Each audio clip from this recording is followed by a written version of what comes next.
Hello everyone, welcome to my channel students. आज हम लोग पढ़ने वाले हैं यूनिट्स एंड मेजरमेंट में डायमेंशनल फार्मूला। डायमेंशनल फार्मूला एक बहुत ही इंपॉर्टेंट टॉपिक है जिसमें हमें डायमेंशनल फार्मूला को बनाने सीखना है। किस प्रकार से हम बनाएंगे, उसकी डेफिनेशन क्या होती है और कितने डायमेंशन फार्मूले। वैसे तो बहुत सारे डायमेंशन फार्मूले मैंने आपके लिए कुछ बना के दिए जिनको हम पढ़ने वाले हैं। रही बात नोट्स की, तो मैं आपको ऑलरेडी डिलीवर कर चुका हूँ। लिंक डिस्क्रिप्शन में दिए, जाके जल्दी से डाउनलोड कर सकते हैं। चैनल को सब्सक्राइब नहीं किया तो फटाफट सब्सक्राइब कर ले, क्योंकि लाइन से आपको वीडियो मिल जाएंगे। देखते हैं आज का लेक्चर शेड्यूल क्या है। हमारा लेक्चर शेड्यूल लेक्चर 10, जिसमें हम पढ़ने वाले हैं डायमेंशनल फार्मूला। इसकी बेसिक को समझने के लिए थोड़ा सा पहले की वीडियोस देखना बहुत जरूरी है, जिनकी लिंक डिस्क्रिप्शन में दी हुई, जाकर देख सकते हैं ताकि इसको परफेक्टली आप समझ सकें। तो बिना देरी के शुरू करते हैं dimensional formula. Students, dimensional formula जो होता है वो MLTA और टर्म्स के अंदर में बनाया जाता है। तो देखिए यहाँ पे मैं आपको बता दूं कि पहले हम डेफिनेशन पढ़ते हैं कि डायमेंशनल फार्मूला क्या होता है। तो डायमेंशनल फार्मूला क्या है? जो फंडामेंटल यूनिट्स होती हैं फिजिकल क्वांटिटी की और उसकी जो डिराइव्ड यूनिट्स होती है उनके बीच का रिलेशन होता है। The expression which gives us relation of derived units of a physical quantity with the fundamental unit is term as dimensional formula. जो मैंने आपसे कहा था वो की वही बात कि कोई हम फिजिकल क्वांटिटी लेते हैं, उसकी फंडामेंटल यूनिट्स और उससे डिराइव्ड यूनिट को हम जो है कंबाइन करते हैं, तो उनके बीच जो रिलेशन बनता है वही हमारा डायमेंशनल फार्मूला होता है। Students, the dimensional formula of 7 fundamental units in SI systems is written as. उनको हम किस प्रकार से लिखते हैं, उनमें क्या क्या टर्म्स होना जरूरी है। देखिए, मोस्ट इंपॉर्टेंट 3 टर्म बहुत ही जरूरी होती है, मास, लेंथ और टाइम। मास को कैपिटल M, लेंथ को L और टाइम को T। इसे ब्रैकेट में रखा जाता है। स्टूडेंट्स ध्यान दें, इन तीनों के बगैर हम डायमेंशनल फार्मूला की इमेजिनेशन नहीं कर सकते।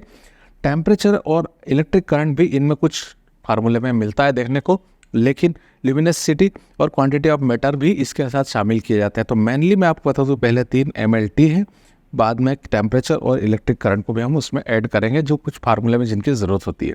मैं आज आपको बनाना भी सिखाऊंगा किस तरह से बनाया जाता है, और फिर आप उसके अंदर और भी प्रैक्टिस कर सकते हैं। मैंने काफ़ी प्रैक्टिस के लिए यहाँ पर बना के रखे हुए हैं जिनको आप देख सकते हैं। स्टूडेंट्स देखिए, जैसे मान लीजिए एरिया का, तो यहाँ हमने एरिया का फार्मूला लिया लेंथ इंटू विड्थ। तो लेंथ क्या होती है? लेंथ एक पूरी लेंथ L होती है, जिसे हम L, देखिए L लेंथ, M मास और T टाइम को रिप्रेजेंट करता है। इन तीनों में ही मेनली बनाए जाते हैं। तो देखिए, लेंथ के लिए हमने L लिया, लेकिन ब्रेड्थ भी एक प्रकार की लेंथ होती है, इसलिए हमने इसके साथ L लिख दिया।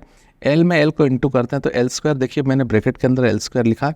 लेकिन कंप्लीट डायमेंशनल फार्मूला तब बना जाता है जब ये क्वांटिटी M और T के साथ रिप्रेजेंट की जाए। और पहले टर्म, मतलब पहले हमारा नंबर जो होता है M का होता है, सेकंड जो होता है L का होता है, थर्ड वन हमारा T का होता है। तो देखिए, इसमें L स्क्वायर है, लेकिन इसमें M और T दोनों गायब हो चुके हैं। तो हम M को भी लिखेंगे, T को लिखेंगे, लेकिन उनकी पावर क्या रख देंगे? 0, क्योंकि M टू द पावर 0 1 होगा और T टू द पावर 0 1 होगा। तो 1 को हम M0 और T0 दोनों रिप्रेजेंट कर सकते हैं। इस प्रकार इसका डायमेंशन फार्मूला हो जाएगा M0 L स्क्वायर T0। देखिए, वॉल्यूम का एक और अगला देखते हैं, volume length into width into height, तीनों।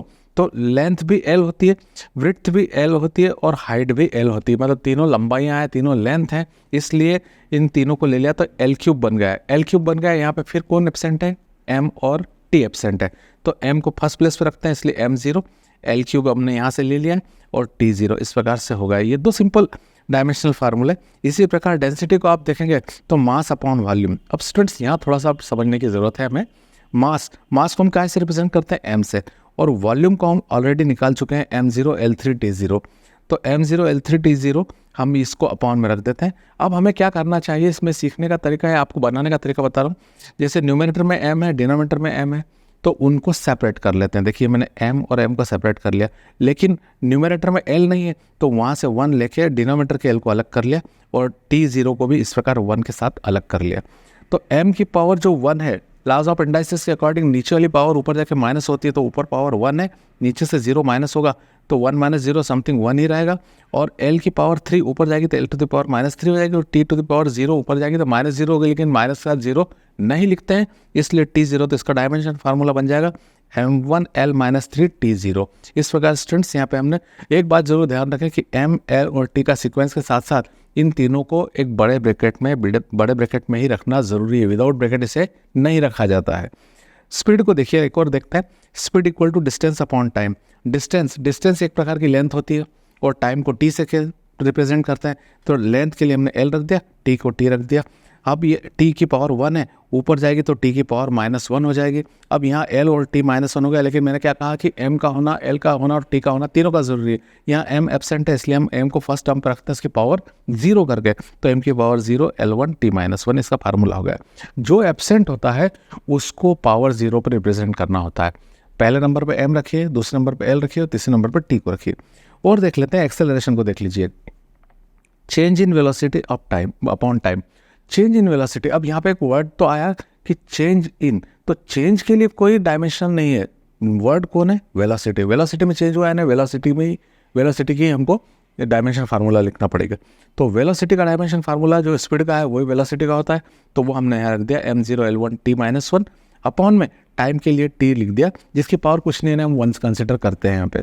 अब यहाँ पे फिर मैंने आपको बताया था कि सबको सेपरेट करेंगे, m को हमने सेपरेट किया, l को अलग किया और t की पावर -1 के पावर में t की पावर 1 को रखा होगा, तो नीचे की पावर 1 ऊपर जाके -1 होगी, -1 और -1 -2, इस प्रकार से फार्मूला बन जाता है m0 L1 t -2।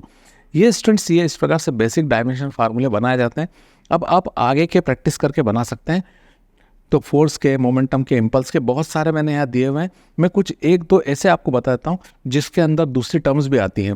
जैसे यहाँ आप देखिए, यहाँ पे मैंने एक बनाया हुआ है, देखें, जिसमें दूसरी टर्म आ रही है, MLT के अलावा एक दूसरी टर्म आ रही है। जैसे गैस कांस्टेंट R जो गैस कांस्टेंट होता है गैस इक्वेशन में, उसके लिए बना रहे थे energy upon mole into temperature. Energy के लिए वर्क की जो है डायमेंशन फार्मूला रखते हैं, एनर्जी और वर्क दोनों का डायमेंशन फार्मूला सेम होता है, तो m1 L2 t -2 रख दिया।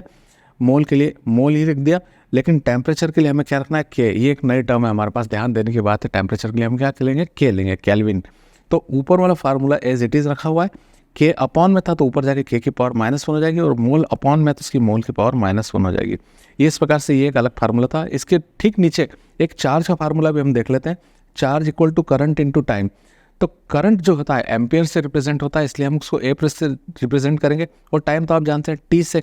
अब यहाँ देखिए केवल टी आ रही है टर्म, एम भी गायब है, एल भी गायब है, तो सबसे पहले हम m0 L0 लिख लेते हैं। टी की पावर कुछ नहीं है, 1 है, और ए को यहाँ उसके साथ ऐड कर देते हैं, और ये हमारा पूरा डायमेंशन फार्मूला बन जाता है। तो इस प्रकार से डायमेंशनल फार्मूला बना के आप इसकी प्रैक्टिस कर सकते हैं। अब इसके बाद जो कुछ चीज़ें आने वाली है वो ये है कि कोई भी हमारी जो फिजिक्स में जो डेरिवेशन होते हैं, जैसे लॉज ऑफ मोशन के अंतर्गत हमारी इक्वेशंस होती हैं, या फिर टाइम जो ऑसिलेशन फार्मूला t = 2π/T/g, या काइनेटिक एनर्जी और पोटेंशियल एनर्जी को इक्वल करना, इस प्रकार के जो फार्मूले हमें मिलते हैं वो हम इन डायमेंशनल फार्मूले की हेल्प से उनकी ट्रूथनेस को चेक कर सकते हैं। सो हम वो आगे देखेंगे। सो आप इन सब की 1 by 1 प्रैक्टिस कर लीजिए। कोई परेशानी बनती है तो कमेंट जरूर कीजिए, मैं आपकी प्रॉब्लम को सॉल्व करने की कोशिश करूँगा। तो इसकी प्रैक्टिस करते रहिए, पढ़ते रहिए। मिलते हैं नेक्स्ट वीडियो में। Till the stay blessed and good bye.